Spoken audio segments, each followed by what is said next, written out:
At the precise time we should have taken our foot off the gas and put it on the brake, we just stomped all the way on the gas. And so what could have been essentially a non-inflationary episode turned into the worst inflationary episode in 4 decades. 5 months into the Trump administration, I sit down with EJ Antoni, chief economist at the Heritage Foundation, to find out how Americans are faring financially today. If all we saw was growth, you'd need like 7% annual growth year after year in order to outgrow this mess. You're not going to get 7% growth per annum. You're just not. From the big beautiful bill, to the Iran-Israel war, to tariffs and pending trade deals, how is the American economy being impacted? If you look at all of the agreements and all of the deals from the first Trump administration, China followed through on precisely none of them, not a single one. This is American Thought Leaders, and I'm Jan Jekielek.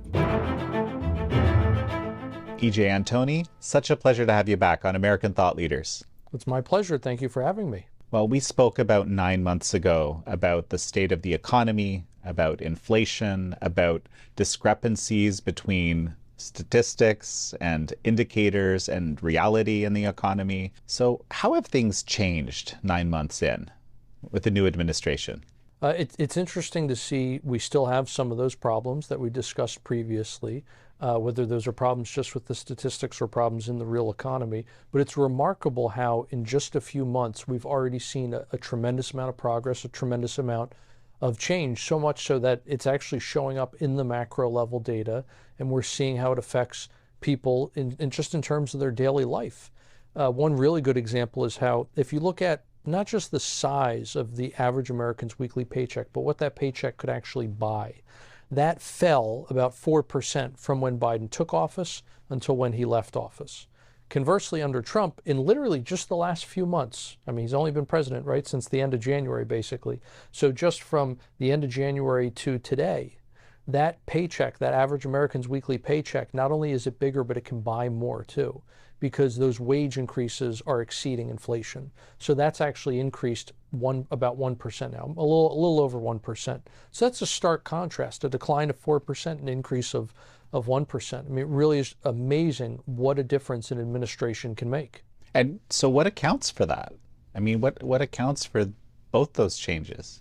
The biggest change has been the slowdown in inflation. Prices are not rising anywhere near as fast as they did under Biden. In fact, prices right now under Trump are growing at an annualized rate of less than 2%, which is phenomenal. It's about 1.4%, which is less than the 1.8% that they averaged from about mid-2009 until the end of 2020. That was essentially the end of the Great Recession all the way until Biden took office. So that averaged, it was an annualized 1.8%. Conversely, Biden takes office, his first 18 months, inflation is an annualized 8.6%. That's terrible.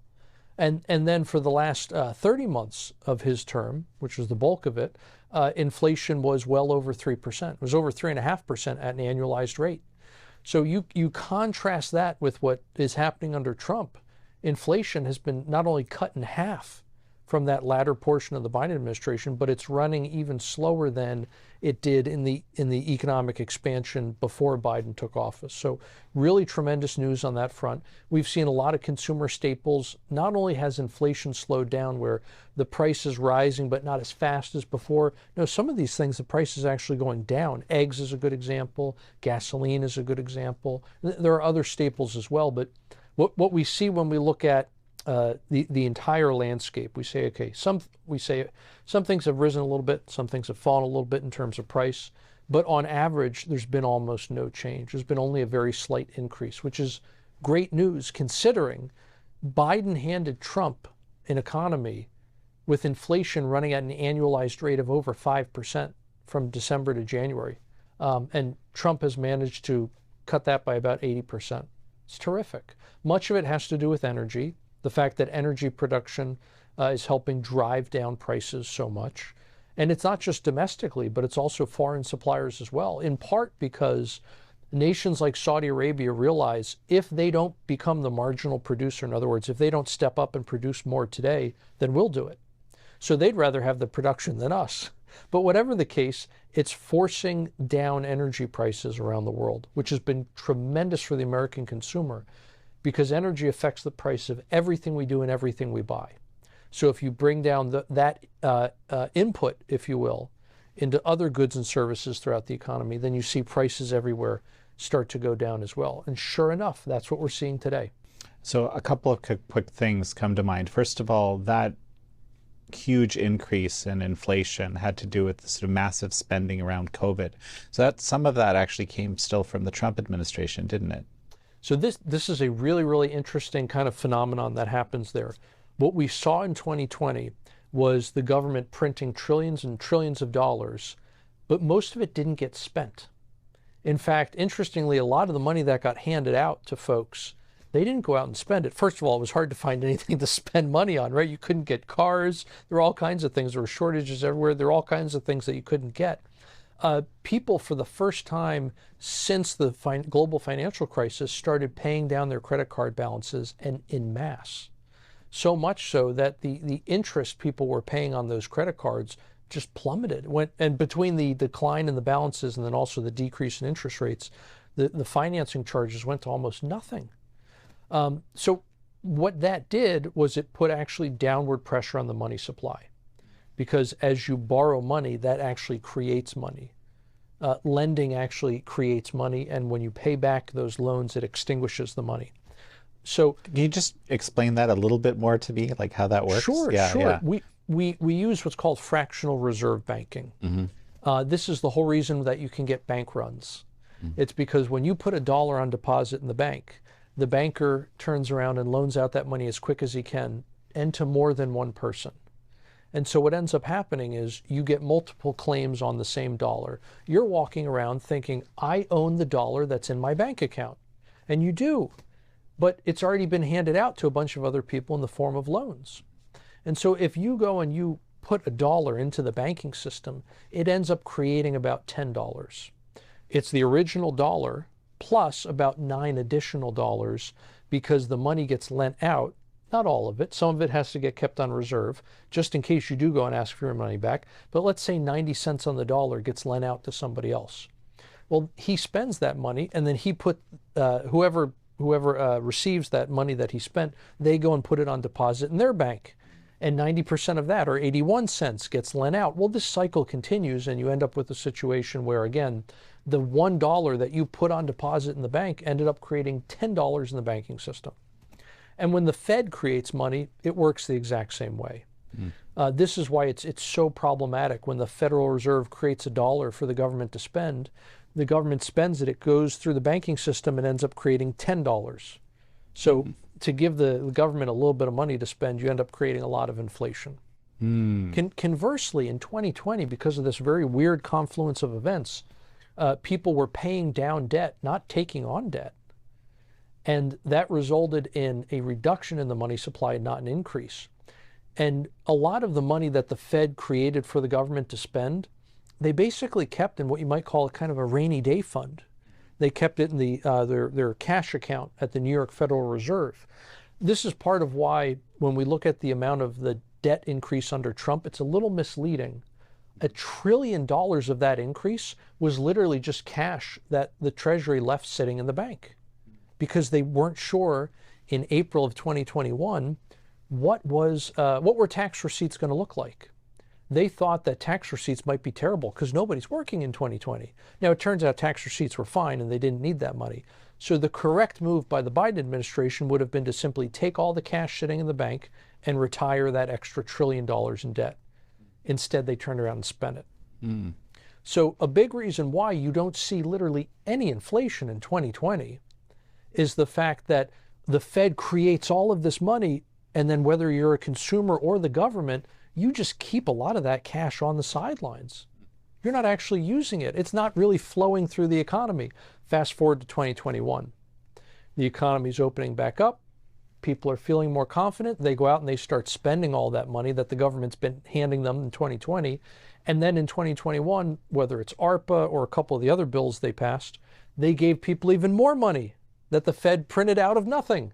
And so at the precise time we should have taken our foot off the gas and put it on the brake, we just stomped all the way on the gas. And so what could have been essentially a non-inflationary episode turned into the worst inflationary episode in 4 decades. That's absolutely fascinating. I hadn't heard that analysis before. Let's talk about a specific product. This was a big deal a few months ago, eggs. Okay, and so do you have a sense of what caused the price increase in eggs ultimately? Because there were actually different theories about what that was and how that got actually contained. Sure. So the avian flu definitely plays a big part in that, but we had even worse bouts of avian flu and other diseases.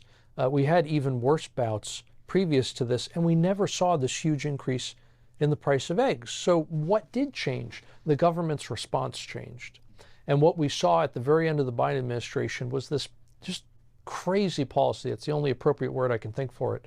This crazy policy where we were literally paying farmers more to cull their flocks of egg-laying hens than the farmer could get if he allowed the hens to produce eggs and then brought those eggs to market. So of course it was a no-brainer for the farmer to go and cull their flocks. And what was really crazy was we even applied this policy in cases where the birds had already gotten the disease and then recovered from it. And so they were fine. You know, whatever happened to herd immunity and trusting the science, right? And instead we just went ahead with this very ill-advised policy that resulted in millions upon millions of egg-laying hens being killed, whether there was even a cause to kill them or not. Well, if you kill the producers of eggs, what's going to happen to eggs? You're going to get less of them. And as they become more scarce, the price goes up. And so all we had to do was to get the price of eggs back down was simply reverse that policy. And sure enough, as we did, in the months that followed, we saw the population of egg-laying hens go through the roof, and the supply of eggs has likewise come back, which has helped put downward pressure on prices. It's so astonishing how powerful, well, I was going to say perverse incentives are. Sure. Or incentives, period, are, I guess. Mm-hmm. Well, the third question is, when it comes to oil prices, or energy prices in general, what is the impact of this Iran-Israel war that's happening now on those? Has there been a significant change at this point? I mean, we're just in the beginnings of it as we're taping. So it's been the oil markets have been very volatile, and we saw initially futures go through the roof, the futures markets, and they've since come back down, and then they turn negative on the day. So it's very, very unclear which direction they're going to go. A lot of that has to do with the fact that speculators just don't know the extent of damages on the ground, not just right now, but a week from now. What is the damage on the ground going to look like? And I think it's going to take actually a whole heck of a lot of damage in Iran and to the Iranian infrastructure before you're going to see a significant impact on global production, not just Iranian production. Obviously, that can take a hit. But when we look around the world, a lot of these oil-producing countries, whether it's the Saudis, the Russians, whether it's us here in America, you have countries in South America to a lesser extent, but whatever the case, around the world, you have a lot of different countries where they are not actually producing at their maximum. There is excess capacity there where we could pump more. We could certainly drill more, but we can, even with existing wells, we can pump more and we can ship more. You're not looking at pipelines that are at maximum capacity. The big pipeline up in Alaska, for example, that has fallen so low in capacity that they're not sure how much longer they can keep it open, because if they're not flowing, they need enough pressure. Exactly, and they need enough heat. If that cools down enough, if the pipeline isn't full enough, the Arctic air cools it down. It basically turns to sludge, and it's difficult to move it through that pipeline, at least in a cost-effective way. So what I'm getting at, Jan, is that there's just tons of excess supply or excess capacity for bringing new supply online around the world. And unless Iran were to, just have their oil infrastructure and production completely wiped out, it's hard to imagine a scenario where the rest of the world can't make up for whatever deficit is incurred because of this conflict. What strikes me, if I'm not mistaken, it's something almost just south of 80% of their oil is actually bought by China since it's sanctioned. Now, what is the impact of that? Because I'm assuming the capacity will be severely degraded. But with a commodity like oil, it's really, really difficult for those sanctions to be 100% effective. Sure. Right? There's absolutely nothing that stops somebody like China from buying all of that oil and then just reselling it somewhere else. So again, it's very, very difficult. This is part of the problem with Russia, for example. All of the oil sanctions on Russia and why they were completely ineffective. It was the fact that you had countries, ironically, in the southeastern Pacific, who were buying all of this Russian oil and then selling it, and all of a sudden, Chinese imports of of oil from Indonesia were something like 4 or 5 or 600% beyond Indonesia's capacity. So it was obvious what was happening, right? Indonesia had to have been getting the oil from somewhere else to then resell it to the Chinese Communist Party. So you raise, kind of one of my favorite topics right now of late, and that's the concept of transshipment. And so it's really interesting what happened with oil. But so when I was at the White House when these various tariff regimes on different countries are announced, and it very quickly occurred to me as I was looking at these tables that from the little that I knew, that the countries that seemed to be getting the highest on average, right, not 100%, but on average that were getting the highest tariffs were the China transshipment countries. For example, in Vietnam, you would set up a warehouse and you would bring your goods in from China that had a high tariff already from the previous Trump administration, and then you would just sell them as outside of the tariff regime. And then, of course, actually, there's all sorts of since Russia was sanctioned in various ways, all sorts of countries near Russia all of a sudden are importing really large amounts of goods from different places. So transshipment is just a big thing, right? And it struck me that this tariff regime saw that as important. And I'm curious what your thoughts are here. Well, I think this is part of the reason why Trump goes after Canada the way he does. So many people have said, why is he going after our friendly neighbors to the north, eh? And the reason for that is simply because they actually commit a whole host of violations of USMCA. They allow China to abuse that trade agreement. China dumps products into Canada. It gets repackaged, relabeled, and reshipped into the United States. And because of that, not only does it avoid the Chinese tariff, but it gets preferential treatment under the U.S. Mexico-Canada trade agreement. So things like that are really, really problematic for this administration, aside from the fact that Canada does things like put these crazy quota regimes on American dairy products, on American automotive products, automotive parts, et cetera. But I think a lot of what we saw on Liberation Day was it wasn't so much a focus on individual trade abuses. It was just looking at trade deficits, which I have to say I'm not a fan of, right? And I appreciate the fact that since then, the administration seems to be, I think, reevaluating that approach, where they're not so concerned about, do we run a trade deficit with this country or not, specifically a trade deficit in products as opposed to services. Less of a focus on that and more of a focus on, we need to counter the Chinese Communist Party, number one. They're a number one adversary. And we need to go after, no matter who it is, friend or foe, we need to go after trade abuses. And that could be, China checks a lot of these boxes, right? It could be dumping products, subsidized products. It could be currency manipulation and destructive monetary policy. It could be utilizing slave labor. It could be abusing country of origin provisions and the transshipments that you're talking about, a whole host of different things. Mm-hmm.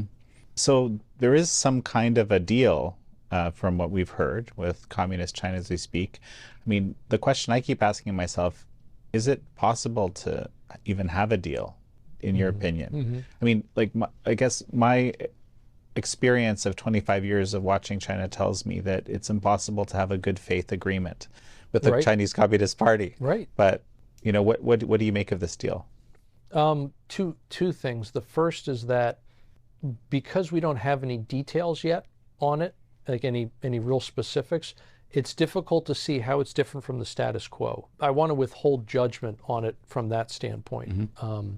That's not to say there isn't anything different. I just haven't seen those details yet. So we'll wait and see. Hopefully it's an improvement over the status quo and not simply the status quo, or heaven forbid, making things worse. To your point, though, on how we can't trust the CCP, if you look at all of the agreements and all of the deals from the first Trump administration, China followed through on precisely none of them, not a single one. And because of COVID, we saw a lot of waivers and things, right? Because getting supply chains normalized was the only priority. But as soon as 2021 came around and supply chains did normalize, and we have a couple different ways to measure that, but it's clear by the end of 2021 that things were fine. Supply chains were actually in better shape then than they were in 2019.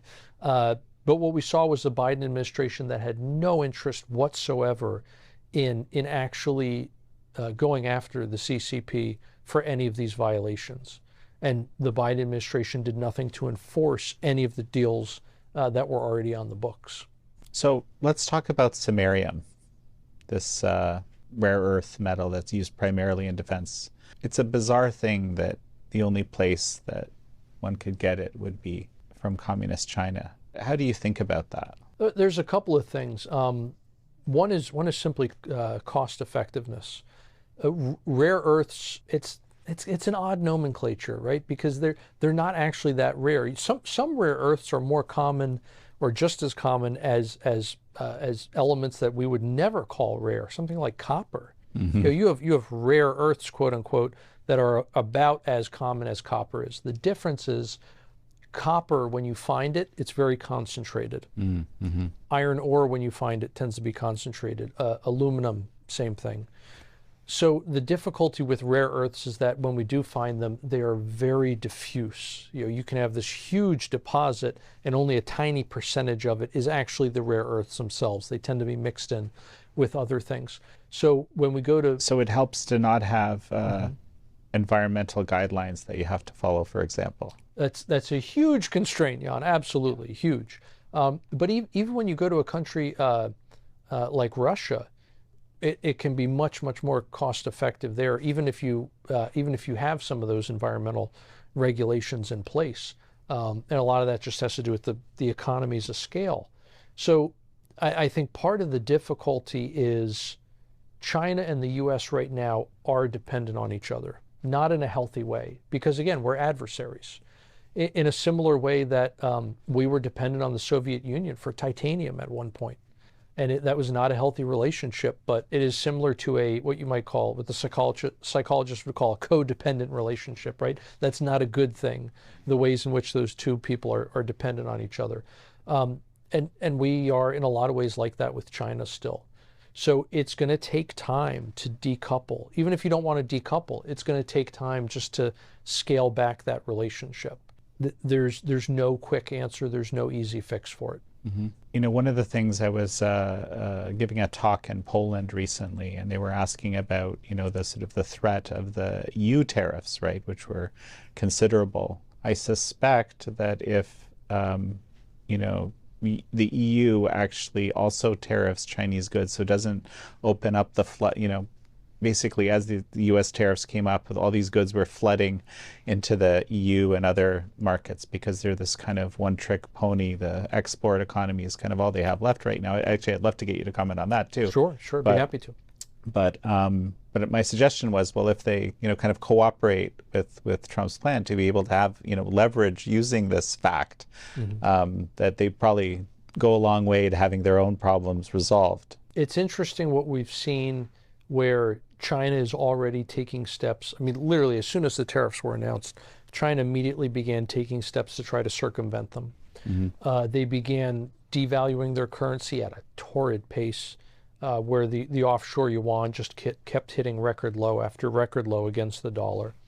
They were taking products that previously was getting dumped in the US, and they're dumping it in the EU, which of course is angering the EU because it puts their suppliers out of business. Shocking how all of a sudden now the people in the EU are finally waking up to what a problem this is, right? It was fine when it was happening here, but not there.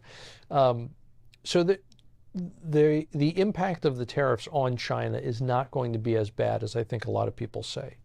Because again, they have lots of different maneuvers that they can use, at least in the short term, to get around those tariffs or to minimize that negative impact. It is definitely having an impact on the EU, though. It is definitely having a negative impact there, whether it's because China's now dumping in the EU or because the EU is going to have a more difficult time getting their products into the United States. And I think it's amazing how so much of this could simply go away if the EU would get rid of all their trade barriers they have in place. But they don't want to do that. Trade barriers with whom? With us, with the United States. Okay. And there's lots of different trade barriers that they have. People think it's all tariffs, in part because that's what President Trump just won't stop hammering, right? Tariffs, tariffs, all day tariffs. There are a lot of other problems in international trade that we find. Europe is infamous for using these value-added taxes, which in and of themselves, I'm not saying they're bad, but the problem is they're structured like a tariff. It functions almost identical to if you slapped American imports with a tariff. They have all kinds of labeling restrictions where there's nothing wrong with an American product. It might be exactly the same, more or less, as the European product, but because of this one regulation, essentially, it blocks the American product from competing in the European market. I think Trump, at least this is my view, but Trump uses the term tariff to kind of approximate all trade barriers. I don't know if that's what you think, but that's what I kind of assumed from the beginning. Yeah, right? when the president, when he's talking about putting these tariffs in other countries, this is what Liberation Day was supposed to be. We're going to take all of these tariff and non-tariff barriers that other nations impose on us, and it's basically going to be like holding up a mirror to them and saying, see, what you do to us, we're going to do it to you. What is the effective tariff rate, which is surprisingly hard to calculate, of all tariff and non-tariff barriers that other countries are imposing on you, and then you impose a tariff rate on them that's equal to that. Unfortunately, that's not what we saw on Liberation Day. They took that big, beautiful book that Jamieson Greer and all his team put together that went through in tremendous detail all of these tariff and non-tariff barriers of other countries. And they essentially threw that out and just used this crazy formula where we said, okay, we're going to use the portion of the trade deficit in products that we have with a country as a ratio to the overall trade that we have with them. In other words, let's say we have a random number here, $50 billion trade deficit in terms of products with Switzerland, but the overall trade that we have with Switzerland is 100 billion. Well, 50 over 100 is 50%, so now we're going to slap them with a 50% tariff. That's not a good way to calculate these things. Unfortunately, that is what they did at the time. Again, it looks like the administration is reevaluating all that and is kind of taking a second look to reprioritize going after China and really go after trade abusers as opposed to just having a trade deficit with a country. So I remember I interviewed former USTR Robert Lighthizer, and when I was reading his book, I remember I told him the one thing that got from reading your book is that you deeply believe that if there's a sustained trade imbalance over time, then someone's gaming the system, and that's wrong. And eventually you should kind of come back to some equilibrium. It sounds like you don't agree with that view. Well, it depends on why the trade deficit is there. For example, you can't get rid of the trade deficit entirely so long as you're the world's reserve currency. Because by definition, if I'm the US, you're another country, I'm buying a bunch of stuff from you, I'm handing you dollars. Now, if there's no reserve currency, what do you do with all those dollars? Well, you send them right back to me and you buy stuff from me and it ends up equaling out. Why on earth would you keep worthless pieces of paper? It makes no sense. But if you're going to hold that as a reserve, maybe your central bank will keep it as a reserve for loans for other currency. Maybe you use it as international exchange. So you want to hold dollars just so that you can trade freely with other nations because you know every other nation is going to accept those dollars. Guess what? Now all of a sudden, some of the dollars I send your way, you're not sending back to me.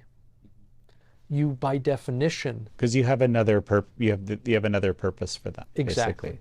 So now, by definition, you're not going to have balanced trade anymore. And that's part of what we've had for literally decades. It has been an added cost on our manufacturing sector. There's no doubt about it. That's not to say it's the primary not just the reserve currency, but trade in general, is not the primary thing that has been killing American manufacturing. It's excessive taxation, it's excessive regulation, and you can tell that in part not just by doing the math, although I'm happy to do that, but if you just look at where has manufacturing really gotten crushed in this country, it's Pittsburgh, it's Detroit, it's Chicago, it's blue state America, essentially. What we call the Rust Belt today, that used to be the Industrial Belt, the Rust Belt is in almost exclusively Democrat-controlled cities and states. Historically, at least, they were Democrat-controlled. Conversely, where's manufacturing coming back today? Texas, Tennessee, the Carolinas. I just bought a new vehicle, and it was made in San Antonio, Texas. Right? And it's not because there's nobody available to work in Detroit, but it's because the public policies in Detroit have killed that city and made it almost impossible to manufacture things there. Well, there was this mania, I forget exactly what years, but there was a kind of a mania to move, everyone had to move everything to China. And a lot of that had to do with the fact that at the same time we were building up the regulatory state in this country, they got rid of anything and everything. So when we look at, let's just say the average American manufacturing worker makes like $50,000 or $60,000 a year. If you look at how much the manufacturer, the employer, has to pay in terms of the regulatory compliance cost, it averages out to like $50,000 per worker per year. You've doubled the cost to employ an American in manufacturing. Conversely, what's China doing? Well, they don't have that regulatory cost, and they subsidize the industry. So you have added cost here, and you have, I should say, artificially higher costs here and artificially low costs over there. So the result is this obvious move to China. Now you can address things like the subsidies through tariffs. You can't address the regulatory state that way. So this is where it has to be, I think, kind of a both and approach. You know, you need the carrot, but you also need the stick. The stick is clearly the tariffs, right? But the carrot is saying to manufacturers, we will create in this country the most business-friendly environment you've ever seen if you reshore manufacturing. We will reduce your taxes. We will reduce that regulatory burden. We will make it cost-effective for you to employ Americans and make stuff in America. So I heard recently that since the Trump 45 administration, they've increased the rule that if you want to add any regulations, you have to knock an even greater number off, kind of to justify adding a single one. Absolutely. Is this a approach that makes sense? I think so. I recently had dinner with the Secretary of the Interior, Doug Burgum, and he was explaining how one of the things they've been able to do is part of the permitting process used to take over 2 years. Just regulation. I'm not talking about it takes 2 years to like do a geological survey, or it takes 2 years to actually drill the well. I mean, just the regulatory paperwork would take 2 years to process, and they've cut it down to be a little more than 2 weeks. That's tremendous. I mean, what a shot in the arm to the American energy industry that is. And this is where I think it helps to look at regulation as a tax. But unlike regular taxes, which are a tax on economic activity, regulations are a tax on non-activity. It's a tax on economic activity that never got to happen, that was stillborn, if you will. Because what we essentially do is we tell people, look, if you want to go down this route, we're going to impose this huge penalty on you. And so what do a lot of people decide to do? Well, we're just not going to do that. It's not worth it. The regulation makes it too expensive. So much of what the Biden administration did, not just in energy, but especially in energy, that was harmful to this country, was putting regulations in place that made it impossible to conduct all of this economic activity. In other words, they banned things through regulation instead of banning them through legislation. So a huge I guess, promise of this administration is the rebuilding of manufacturing. Are there any indicators this early on that this is happening? It depends on where in the manufacturing sector we want to look. So in certain instances, you do see that expansion. In other instances, you don't. You actually see a contraction. Some of that has to do with the way, unfortunately, the way the tariffs have been structured right now is that they include manufacturing inputs. So if a manufacturer here in the United States, let's say a automotive company, they're buying car parts from abroad that aren't made here in the United States, those car parts from abroad are getting taxed. Now the American manufacturer has to pay more for it. And when they sell their car either domestically or abroad, they have to sell it for a higher price. Or alternatively, they have to eat the tariff. In other words, it just cuts into their margin. And so that has been detrimental to some of our American manufacturers, which is not good. This is part of the reason why instead of a tariff, we would much rather see something like a border adjustment tax, where you are, for example, only going to tax imports, not tax exports. And it functions a little bit like a value-added tax in that it prevents something that crosses a border multiple times from getting taxed every time it crosses that border, which, sticking with the automotive example, that's currently what happens under these tariffs. So if you might have, let's say, iron ore and aluminum come out of the ground in Mexico. The ore gets shipped here to the United States to be processed, turned into ingots. That gets sent back to Mexico to be turned into sheet steel or sheet aluminum. That gets sent back here to the United States to be turned into things like car doors. And then it gets sent back to Mexico for the final assembly, where the car is then shipped here to the United States. Well, with these tariffs, every time something crosses a border, it gets taxed, and it gets taxed for the full value, including the portion of the value that had previously been taxed. So ironically, you might end up, because the final assembly was done in Mexico, you might end up with a total tariff on this car, once you include all the constituent parts, that exceeds the tariff on a car coming from a place like China, which is clearly not what we want, right? So a border adjustment tax only taxes imports. It doesn't tax exports, and it only taxes the increased value.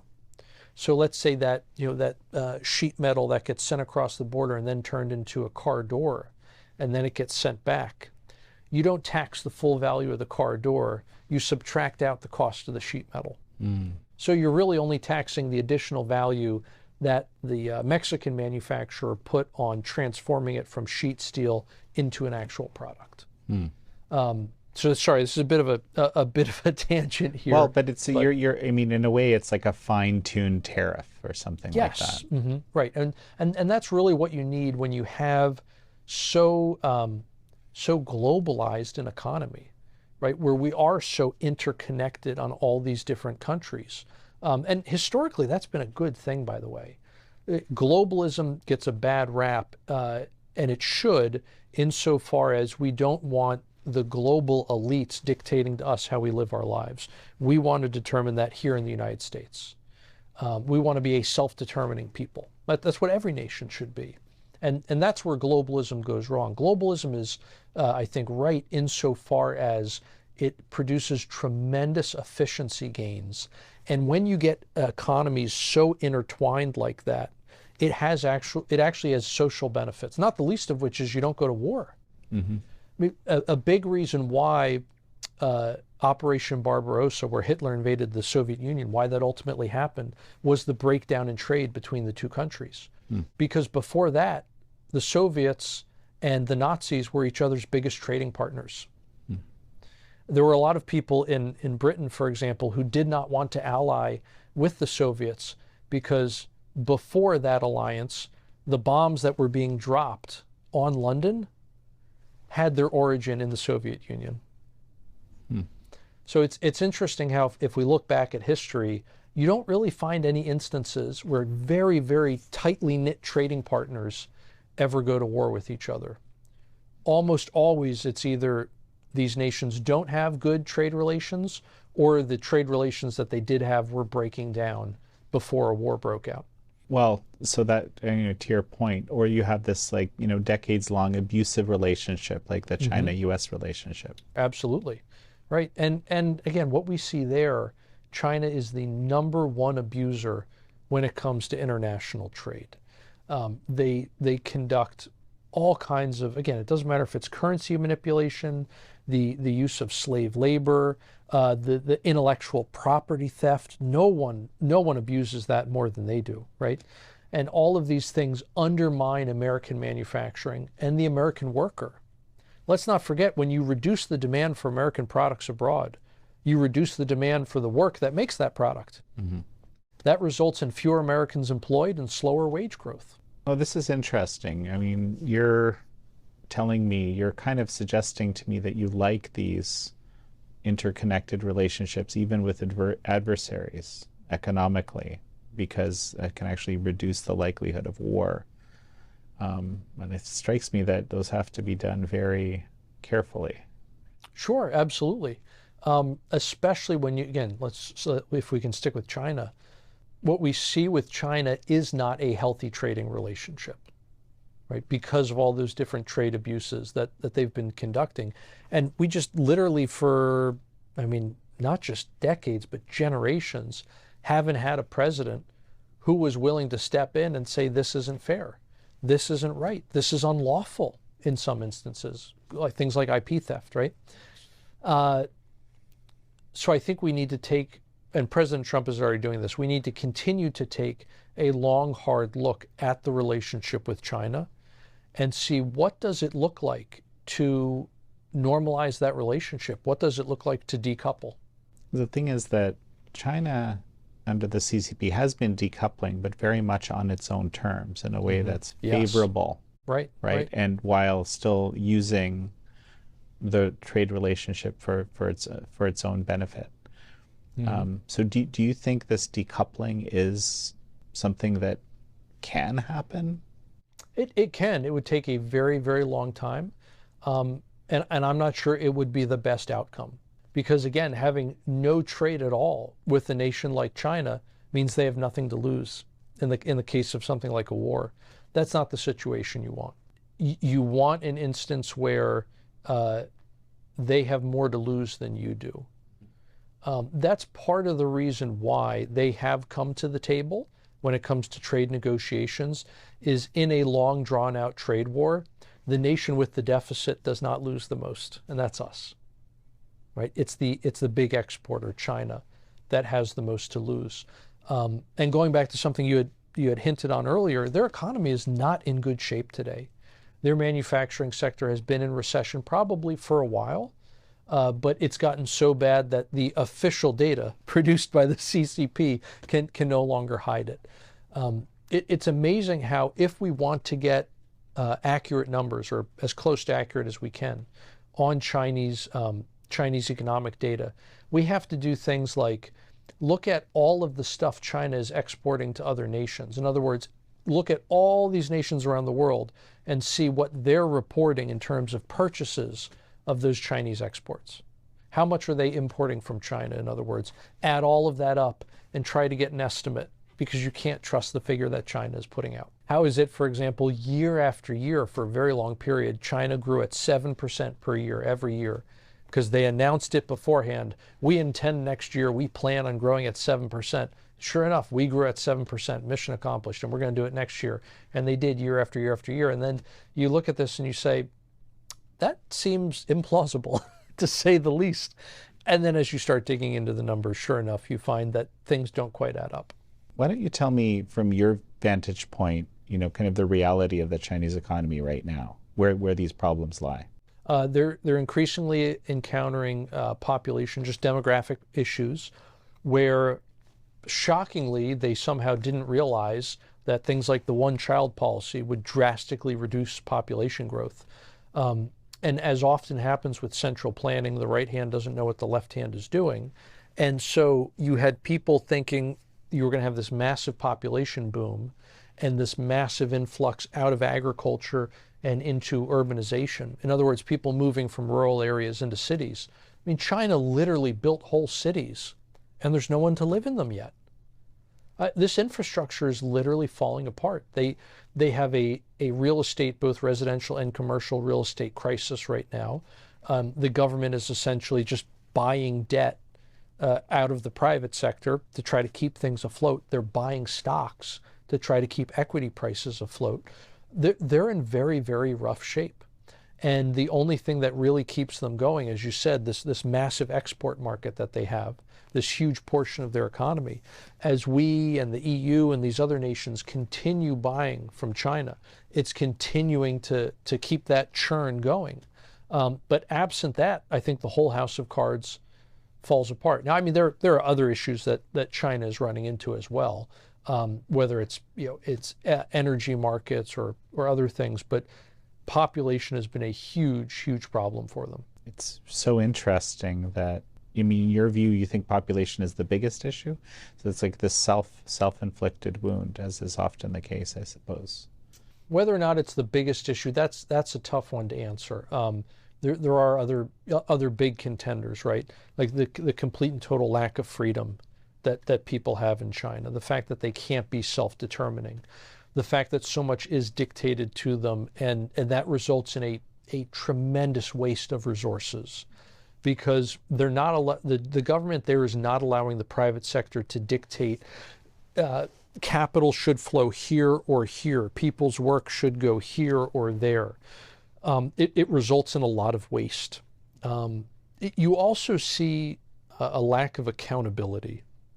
Some of that has to do with their faulty legal system. Some of it also just has to do with, again, this top-down central planning where contractors don't really have anyone to hold them accountable.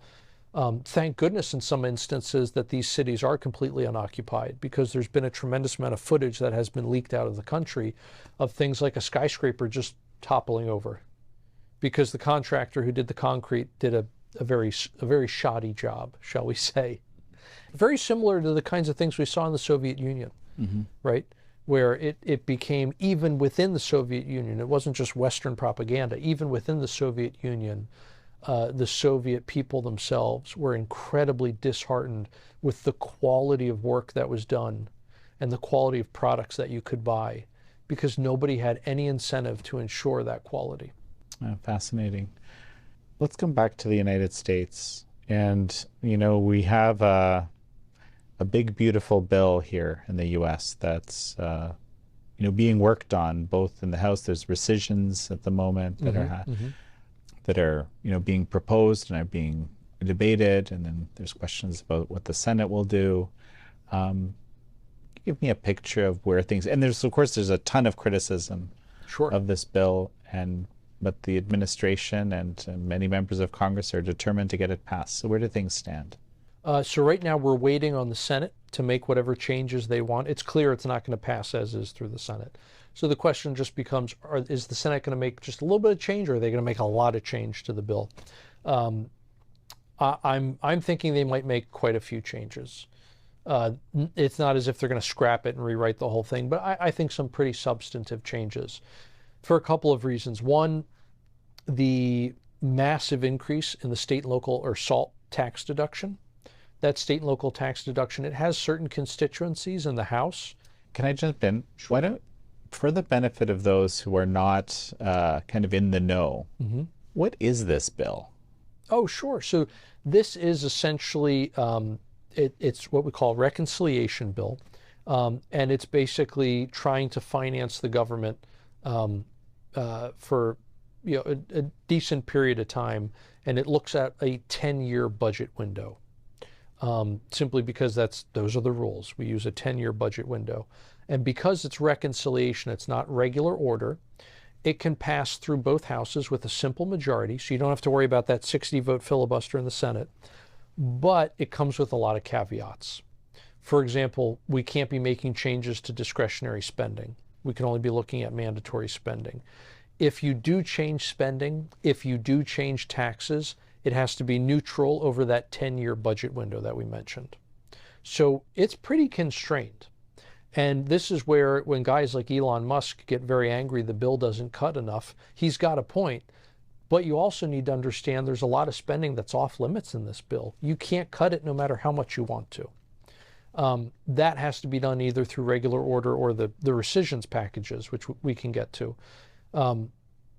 So again, reconciliation it's difficult because you're very limited in what you can do and in the things you can touch, and there's a lot of stuff that's off limits. Again, the upside is simple majority in both houses is all you need. And unfortunately, because of the gridlock we've had for, oh goodness, not just years, maybe a couple decades now, there really have been very few things that have gotten passed through regular order in Congress. What we have typically seen are these continuing resolution bills or the reconciliation process, because again, it's just too hard to get that 60-vote majority in the Senate. So now give me a picture of where things stand. So going back to this SALT, the state and local tax deduction, the House put a big increase in it. Before, there technically was no cap, although the alternative minimum tax essentially captured everybody after a certain income. But what the Tax Cuts and Jobs Act did is it capped that deduction at $10,000. In other words, you can only deduct $10,000 of your state and local tax payments from your federal tax liability. What the House would do is greatly increase that. In the Senate, however, there's no real constituency for that. In other words, if you're a Republican in upstate New York, your constituents face a relatively high tax rate because the taxes are just terrible in New York State, even if they're not as bad as in New York City, let's say, a very blue area. So even the red districts, though, are stuck paying this very high tax rate. Well, their wealthy constituents would like to see that state and local tax deduction increased because it means they can write off more of their New York State taxes on their federal tax return. But when you start talking about the Senate, you're talking about people who are elected statewide. There are no Republican senators from a place like New York or Illinois or California or New Jersey. In other words, these different blue states that have red districts here and there, that's not a consideration in the Senate. It has been in the House because the margin is so tight in the House. The majority is very small for Republicans in the House. So they need those different representatives on board. But in the Senate, no one really cares. It's, at least on the Republican side, no one cares about something like the SALT deduction. There are a few other things like the expensing provision. This is where we talked about trying to bring manufacturing back, right? If you build a factory here in the US in 2025, you should be able to deduct the entire expense of that this year, as opposed to you only get to deduct a very small portion, and then over the next 29 years, you have to deduct the rest of it on future tax returns. Well, what if you're not here in 29 years? What if inflation brings down the value of this asset so much that the tax deduction isn't really worth anything at that point? There's a lot of problems with that kind of expensing. And it's part of the reason why you should be able to expense the asset today, not the least of which is because you had to pay for it today, right? What the House bill would do is make that expensing provision, that full expensing rather, it only gives you that provision for a couple of years and then it goes away again. That's no way to run a tax code. That's no way to run an economy. This is arguably the most pro-growth provision in the entire bill, and it's temporary. That's not good. So the Senate could make that permanent. Again, they could cap that SALT deduction, reduce the cap, I should say. I'd love to see them get rid of it entirely. I understand that's not realistic right now. They could make more cuts as well. And I understand they're limited in the kinds of things in the budget that they can cut. But there's no reason why the whole Green New Scam subsidies on solar and wind, why they should continue for a couple more years and shouldn't get phased out until 2029. That's inexcusable. Trump won't even be president at that point, to put that in context. Those things can and should end immediately. There's no reason to prolong that. And it would save taxpayers hundreds of billions of dollars, right? So there are a lot of different ways in which they could cut more spending. They could provide even more tax relief, which would be great. They could tweak the tariff scheme, essentially kind of bring that in-house, bring it back to Congress, really where it belongs, and say, okay, this 10% across the board universal tariff we're going to get rid of that and make it a 10% border adjustment tax that we were talking about earlier. One of the biggest benefits from that is, because remember, this is all happening in the reconciliation process. If you make that a tax in statute, as opposed to something that's at the whim of the executive, once it's in statute, you can use it as a revenue generator, which means in that 10-year budget window, we get to count 10 years worth of this border adjustment tax, the import duties. And what do we do with all that money? We can use it to reduce income taxes here at home, which is great. I mean, think about it. Whose Navy is it that patrols the world's sea lanes, that facilitates international trade? It's us. Why are American taxpayers the only one footing that bill? I think it actually makes economic, political, and social sense to put some of that tax burden on the rest of the world, since they're the ones benefiting from it. It's not just us, even though we're the only ones currently footing the bill. One of the things we haven't talked about is the debt, and it's unsustainable. It's a huge problem. The big criticism of this bill basically is that it's, basically not helping deal with the debt in a meaningful way. Right. The other side is that when you're cutting government spending, in a real sense, you're actually cutting the economy as well. It might not be the most efficient economy or the most sustainable economy, but yet you are actually cutting it. So does this bill somehow help make America more prosperous to be able to deal with this debt down the line? Like, I'm trying to understand the logic, because I think everyone would agree that the debt needs to be dealt with. It's just some people are saying, hey, unless you deal with it now, you're not fulfilling what we expect. Yeah, what we need. If you don't, I'll take the debt question first. If you don't deal with the debt, it'll deal with you. That's what we've had for the last 4 years with inflation. Inflation has been the way by which the government has been paying for all of these unfunded liabilities. They've been taking it from you through the hidden tax of inflation. So I agree, if you don't get the debt under control, things will only get worse. To kind of put the debt in perspective here, we're already paying about $1.2 trillion a year to service the debt. That's just the interest on it. It's at $36.2 trillion right now, but that's because the debt ceiling is in effect and has been since the start of the year. As soon as that debt ceiling is lifted, the Treasury is going to have to borrow hundreds of billions of dollars literally in a single day in order to replenish the Treasury's cash account that they have at the New York Federal Reserve, which has been running down.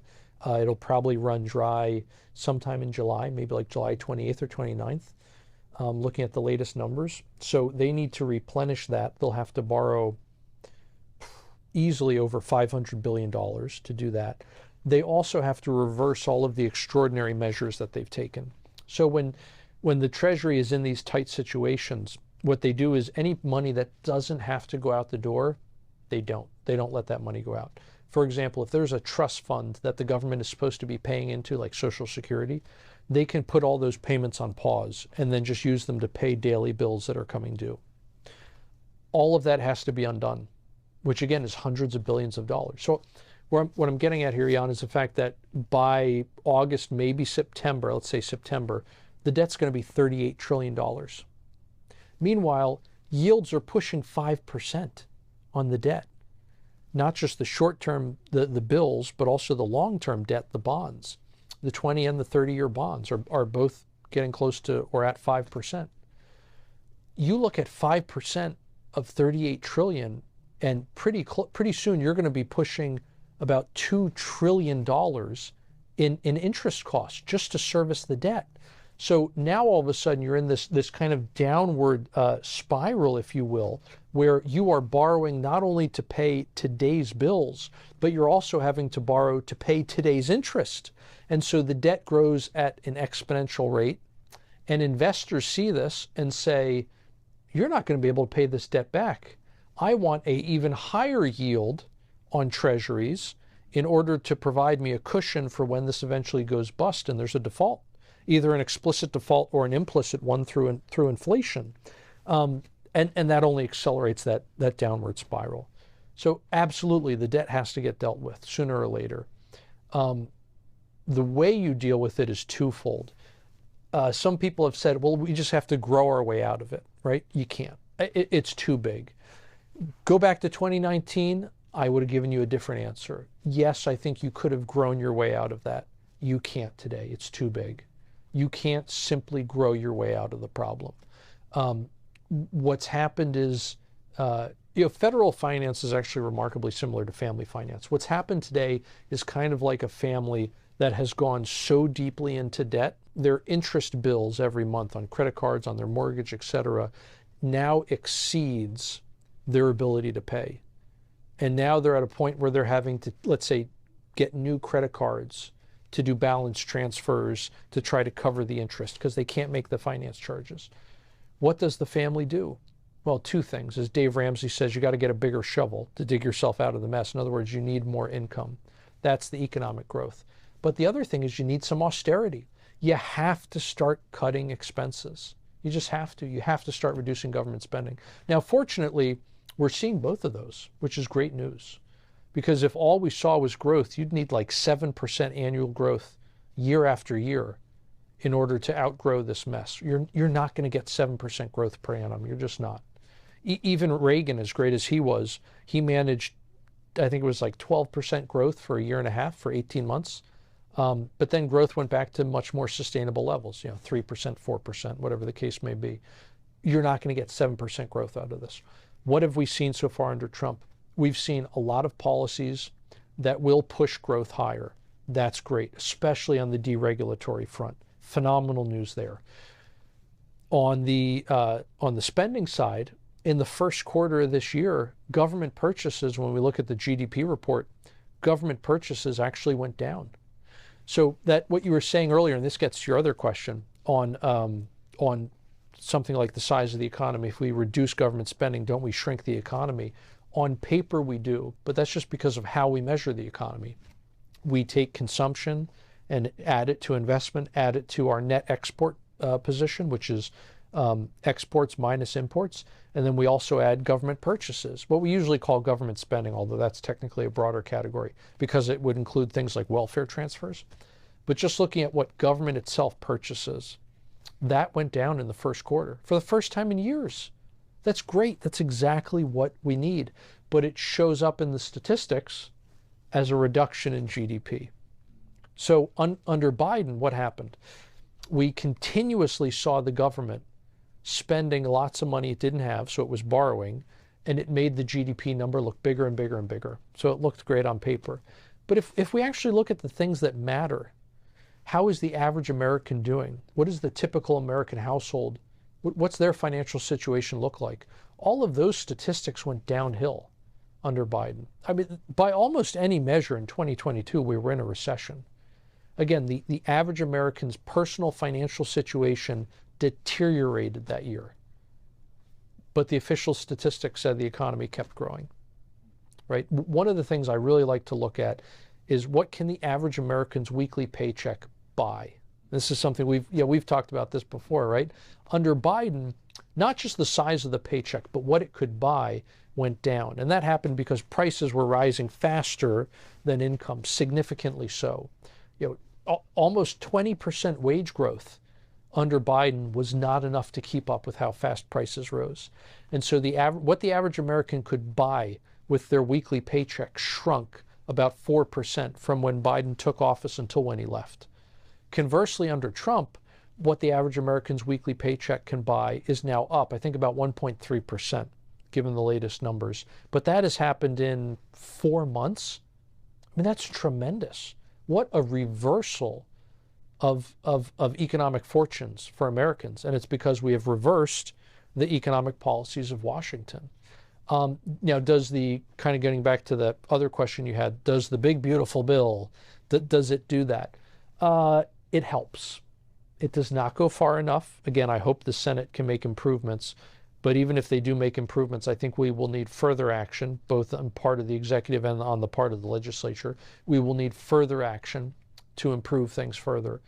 But what the big, beautiful bill does is, although the debt will still go up, it goes up at a slower rate. So this is why you'll hear people from the administration saying, this cuts spending. Okay, it cuts the increase in spending, which is why people on the left will say, this bill increases spending. Yes, but it increases it at a slower rate. So you can see how there's a little bit of spin going on, I think, in in either instance. But at the end of the day, probably the most important takeaway, and I think the most honest assessment, is that the bill is a step in the right direction. It doesn't go far enough, but it's better than the alternative of doing nothing. If we live in a world where it's this kind of this binary choice, do we pass the bill or do we just stick with the status quo? Passing the bill is definitely the right choice. Because if you don't, you have a $4.5 trillion tax increase on the American people, of which almost all of it, $4 trillion out of the $4.5 trillion, is going to fall on the middle class. I do believe I saw Stephen Miller talking about how, this bill also addresses many of the promises of the Trump campaign. Sure, absolutely. Mm-hmm. Yeah, for example, it's going to provide more funds to build the border wall, to finish that project. I think that has caused that has raised some red flags for people, including people like myself who are, frankly, border hawks. But the issue is just that when we look at the money that's being allocated for that, and we look at what was asked, it far exceeds what was asked. In other words, where's the money going? You're allocating way more to build the border wall than is necessary. That seems wasteful. Shouldn't we take another look at that? But whatever the case, it has money for border security. That's good.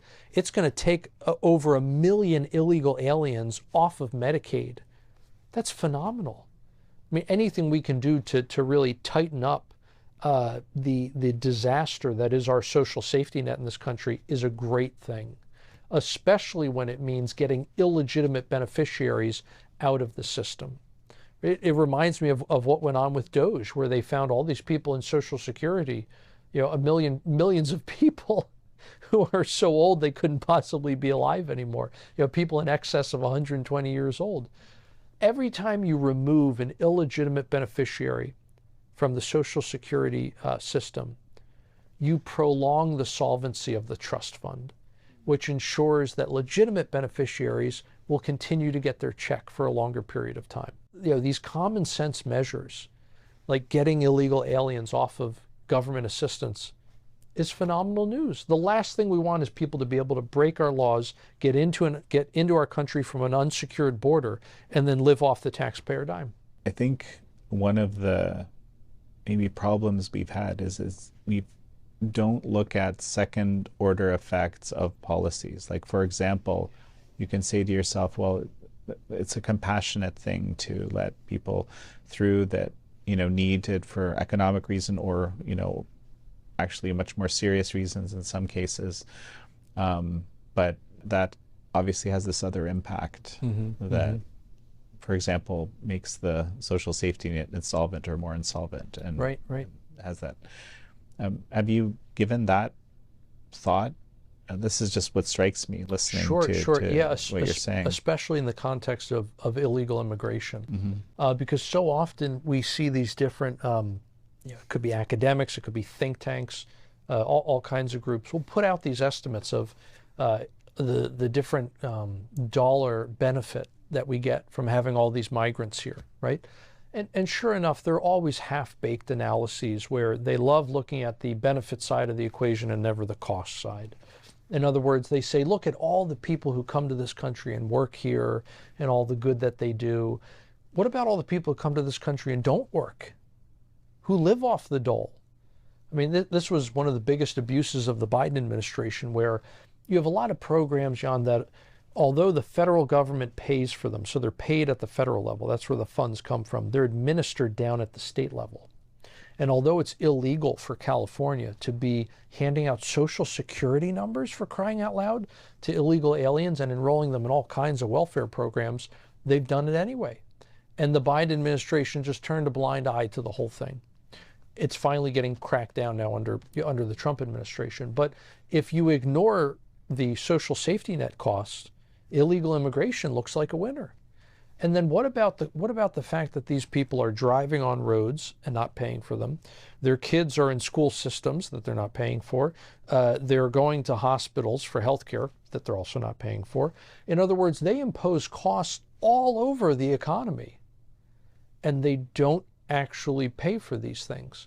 And once you calculate all of those losses and you compare them to the benefits, that's when you finally get I think, a legitimate and a realistic cost-benefit analysis when it comes to illegal immigration. Another cost, not the least of all our costs, is how so many Americans get that first rung on the ladder of success kind of cut out from underneath them so that they can't climb that ladder because of illegal aliens. In other words, these floods of low skill or unskilled labor into this country greatly reduce the wage rate of entry-level jobs.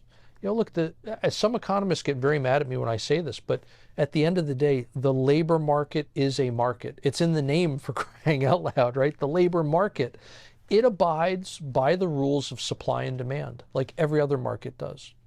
If you greatly increase the supply, that puts downward pressure on prices.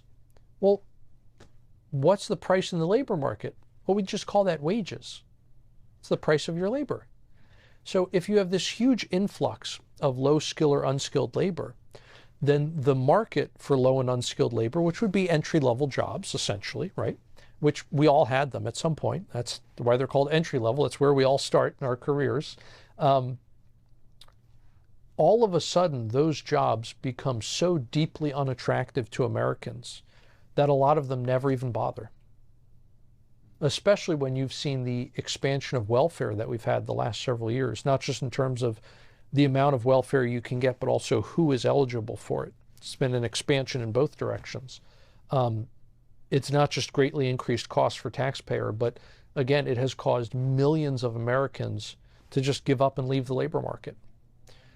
It's been really tragic how right when COVID hit and the economy shut down, for, I guess it was March and April, or April and May, there were 2 months essentially of 2020 where the number of people not in the labor force just exploded, went to new highs. And then it almost immediately started coming back down. As state by state, it took in some cases over a year, but state by state slowly reopened their economy and things more or less got back to normal. As the demand for labor went up, people came back into the labor force, except some like 5 or 6 million American men, able-bodied American men, never came back in. Right. They're just sitting on the sidelines. And a lot of that has to do with the huge increase in foreign competition in terms of labor that we've seen. That's very interesting because I've heard different reasons verbalized. And so you think the biggest contributor to that reality is simply that there's this huge downward pressure on wages? When we look at entry-level jobs specifically, yes. Mm-hmm. Yeah. Now, as you start moving up in terms of skill set, immigration becomes less and less of a factor because the illegal immigrants specifically, not the legal immigrants, but the illegal aliens that are here, when they come across the border, as President Trump famously said, they're not sending their best folks. They're not bringing in people who have doctorate degrees. These are people who will either do, again, low skill or no skill labor, or they're going to get on government assistance. You know, this has been a fascinating conversation.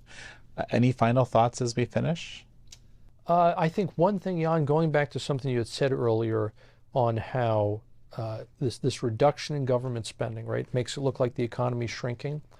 I care much less about these official numbers as I do about the American family's standard of living and their cost of living, right? I want the standard of living to go up, the cost of living to go down. Those are the things that I looked at very closely under Biden, and those are the same things I will continue to look very closely at under Trump, because that is what really, I think, matters to people. Sure enough, right before the election, I think it was the September jobs report from 2024, in the household survey, the number of people who said that they were employed in government exploded in a single month by 700,000. So instead of the unemployment rate going up that month, it went down because more people were employed, but they were all employed by the government, doing nothing productive, adding nothing to the economy. They weren't actually producing anything that people could use in terms of a product or a service, but it made the official number look good. All the while, the American people became poorer. So I would encourage, actually, I would encourage your viewers and your listeners to do and your readership to do the same thing. Don't pay so much attention to what the government is telling you the official numbers say. Pay more attention to your personal pocketbook, because at the end of the day, that's what really matters. Well, EJ Antoni, it's such a pleasure to have had you on. It'd be my pleasure, and thank you for having me today. Thank you all for joining EJ Antoni and me on this episode of American Thought Leaders. I'm your host, Jan Jekielek.